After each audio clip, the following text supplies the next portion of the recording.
The movie starts with a little girl named Anna, who is a genetically engineered child.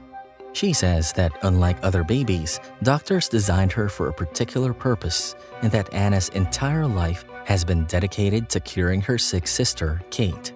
Anna is born with the purpose of donating her organs to her sister. In the next scene, Anna sells her most precious possession, a 14-karat gold chain, at a pawn shop and begins telling how her lawyer mother, Sarah, gives up her job to take care for her older daughter, Kate, and spends her days cooking up for and cleaning up after her. Anna also says that her aunt, Kelly, works part-time so she can help take care of Kate and her younger sister. Kate has cancer and doesn't have long to live, but her mother, Sarah, is determined to fight for her firstborn child. The story now moves on to Kate's father, Brian, who talks about how hard it is to raise a child who is always sick. In the meantime, Kate has a hard morning. She looks ill and coughs up blood. As the story goes on, Anna and her brother Jesse do something secret after school. They stop at a busy subway station where Anna tells Jesse she has a plan with selling her 14-karat chain in the pawn shop and that she is doing it for a reason that is for now a mystery.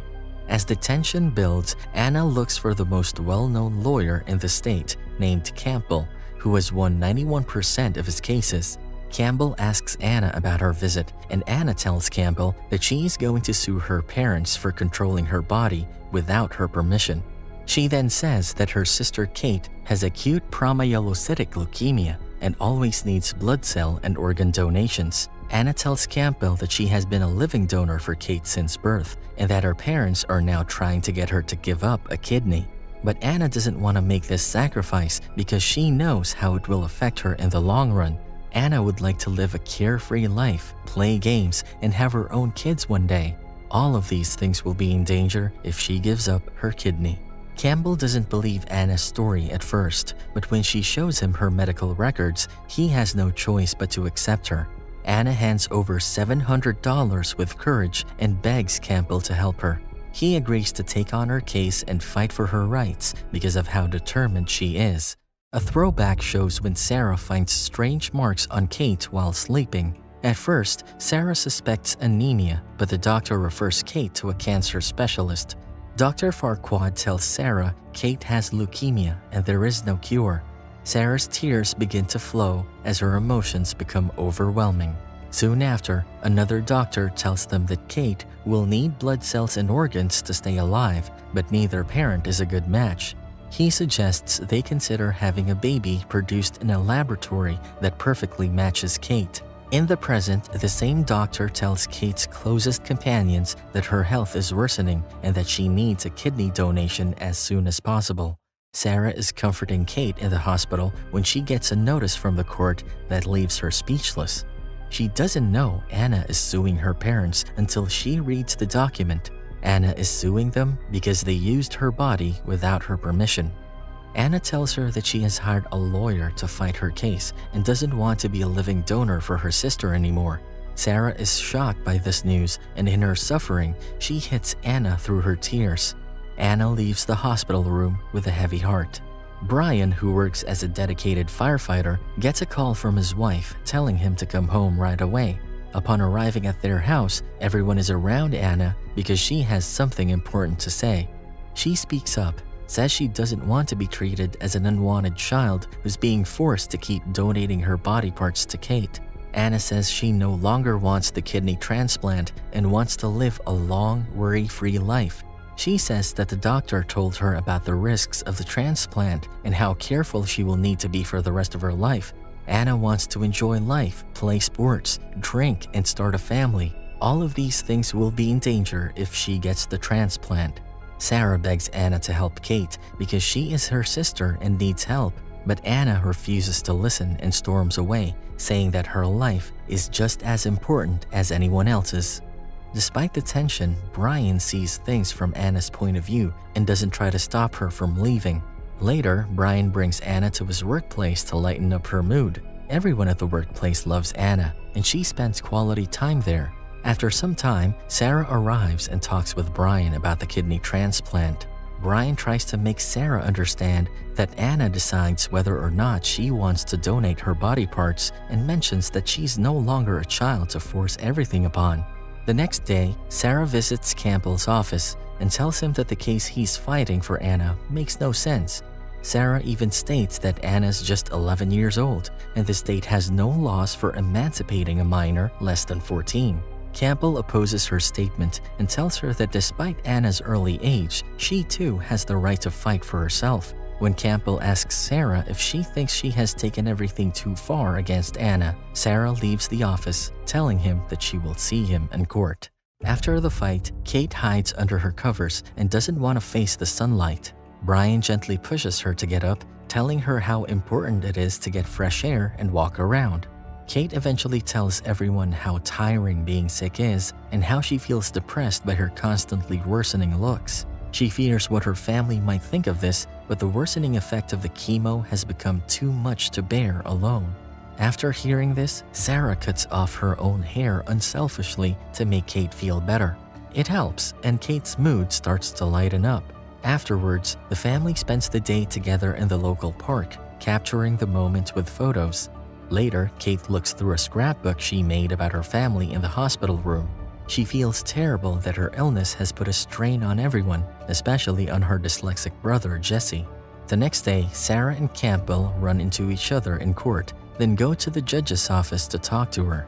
When the judge hears about Anna's case, she decides to speak to her directly to understand her point of view better. The judge asks her what Anna wants. Anna explains to her that she is done with having parents dictate what to do with her body. In another scene, doctors tell Sarah that Kate's body no longer responds to treatments and medications. They tell Sarah that her immune system is getting worse and she is nearing the end. Kate watches the conversation from her hospital room, fully aware of what will happen to her. Still, Sarah can't accept that Kate is dying because of the strong love she holds for her daughter. She wants to save her no matter what. When the doctor suggests that Sarah and Kate spend time together at home, Sarah lashes out, demanding they proceed with a transplant. Meanwhile, as Kate looks through her special scrapbook, she comes across a photo of Taylor, her first love. Taylor was another cancer patient Kate met one day while waiting for her chemotherapy. Kate and Taylor hit it off right away. They exchange phone numbers and make plans to hang out. Kate finds comfort and happiness in Taylor's company, who is there for her through thick and thin. One day, Taylor invites Kate to a prom night for the young patients at the hospital. Kate wears her finest attire because she is excited, making her family smile as they take pictures to remember the moment. Kate and Taylor go to the prom together. They dance all night and make memories they will never forget. But soon after, Kate gets upset because Taylor stops answering her messages and coming to see her. Sarah is worried about Taylor, so she asks the hospital staff where he is, only to receive the heartbreaking news that he has passed away. Back in the present, Brian visits Kate after her dialysis session and finds out she wants to go to the beach. He asks Dr. Chance, who says it's okay if Brian brings Kate back to the hospital by 7 p.m. Brian plans everything for their trip to the beach and brings Kate with him. As Brian gets things from the house for the beach, Sarah sees Kate in the car and tries to stop them because she is worried about her health, but he stays firm and threatens to divorce her if she doesn't come with him. Sarah agrees with some reluctance. Kate's happiness is contagious at the beach, and Sarah and Kelly eventually join in the fun. Before Dr. Chance's 7 p.m. deadline, the family spends time together and ensures Kate returns to the hospital safely. After that day, the court hears Anna's case. During the hearing, a memory is revealed. Kate once tried to kill herself after finding out that Taylor died. Anna stepped in just in time to stop Kate from committing an unchangeable act. In court, Sarah asks Anna questions because she thinks someone is trying to get her to stop giving Kate organs. As things worsen, Jesse steps in and tells Anna to tell the truth. Even though Anna tries to stop him, Jesse tells him that Kate wants to die and Anna is carrying out her sister's wishes. Sarah is initially shocked, but when Brian backs up Jesse's claims, she comes to terms with the news. Meanwhile, Campbell unexpectedly collapses, later revealed to be epileptic. He took Anna's case because he felt terrible that, like him, she didn't have control over her body.